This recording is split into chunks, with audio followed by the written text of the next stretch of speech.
স্ট্যাটাসের কথা চিন্তা করে সরকারি প্রাথমিক বিদ্যালয়ে শিক্ষার্থী ভর্তি করতে চান না মধ্যবিত্ত অভিভাবকরা। এমন মন্তব্য করে সরকারি প্রাথমিক বিদ্যালয়ের শিক্ষকরা বলেছেন, এখন সরকারি স্কুলের ফল বেশ ভালো হলেও দূরত্ব বজায় রাখতে অভিভাবকরা চান সন্তানকে কিন্ডারগার্টেন অথবা বেসরকারি বিদ্যালয়ে ভর্তি করতে। মুস্তফা মল্লিকের রিপোর্ট। 2008 সাল থেকে চালু হওয়া প্রাথমিক শিক্ষা সমাপনী পরীক্ষা পিএসসি এর ফলাফলে সবসময় এগিয়ে তৃণমূল পর্যায়ের সরকারি প্রাথমিক বিদ্যালয়গুলো।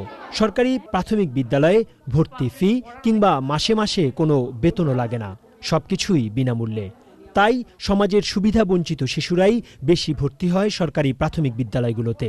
আগারগাঁও তালতলা কলোনির শিশুদের কথা চিন্তা করে কলোনির মধ্যেই প্রতিষ্ঠা করা হয় আগারগাঁও তালতলা সরকারি প্রাথমিক বিদ্যালয়। অথচ এই বিদ্যালয়ের 5% সরকারি কলোনির শিক্ষার্থী নয়। প্রতি এলাকাতেই কিন্ডারগার্টেন স্কুলে পড়া, যারা একটু শিক্ষিত তারা মনে করে যে না, কিন্ডারগার্টেনে দিলে ইংলিশ মিডিয়ামে পড়বে, আমার বাচ্চাটা আরও ভালো হবে। আসলে দূর থেকে মনে করে প্রাইমারি স্কুল, সরকারি প্রাইমারি স্কুল, এখানে তো সব গরিব বাচ্চারা পড়ে।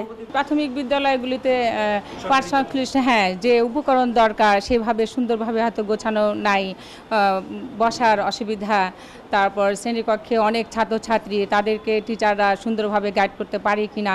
ভদ্র ফ্যামিলি বা ভালো চাকরি যারা করেন, অফিসার যারা আছেন, তারা যেমন ওই ছেলে মেয়েদের সাথে মিশতে দিতে চায় না এবং তারা কিন্ডারগার্টেন বা অন্যান্য ভালো স্কুলে ভর্তি। স্কুলের ম্যানেজিং কমিটির সভাপতি পরপর 3 বার হয়েছেন শ্রেষ্ঠ সভাপতি। তিনি মনে করেন, স্কুলের পরিবেশ খারাপ এই ভাবনা থেকে অনেকেই সরকারি প্রাথমিক বিদ্যালয়ে সন্তানকে দিতে আগ্রহী নন। শীতে আরেকটু সমস্যা দাঁড়াইছে, এটা স্ট্যাটাসের প্রশ্ন।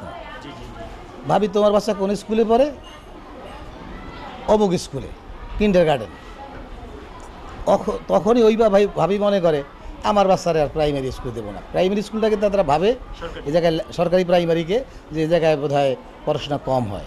সরকারি প্রাথমিক বিদ্যালয়ের শিক্ষকরা বলছেন, গত কয়েক বছরে বিভাগীয় ও জেলা শহরের সরকারি প্রাথমিক বিদ্যালয়গুলোর ফল ভালো হওয়ায় আগের চেয়ে চিত্র কিছুটা হলেও পরিবর্তন হয়েছে।